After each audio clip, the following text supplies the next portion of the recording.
Tere, mina olen Jorne Kotta ja olen teadlane.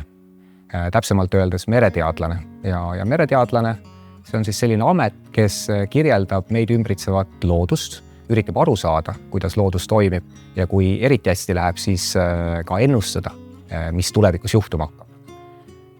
Miks ma sellega tegelen? Meil on üks planeet Maa, õieti planeet ookean. Ookeanit on hoopis rohkem kui planeet Maad.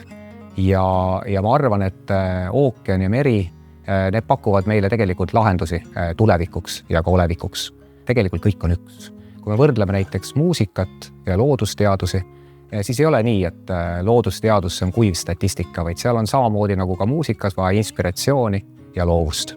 Ja nüüd, kui me kasutame ära teiste valdkondades seda loovust ja rakendame seda loovust ja loodusteaduses, siis ma arvan, et me suudame lahendada meie poolt eesseisvad probleemid. Meri, see on tohutute võimaluste allikas. Enamikke võimalusi, mis meri meile pakub, me ei ole suutnud neid kasutada. Samas, me oleme praegu hästi paljudes kriisides. Meil on kliimakriis, toidukriis, julgeolekukriis ja kindlasti on veel mõned kriisid. Ja ma usun, et meri suudab paljudele nendest probleemides ka lahendust pakkuda. Selleks, et me saaksime edasi liikuda, meil on vaja ühist visiooni.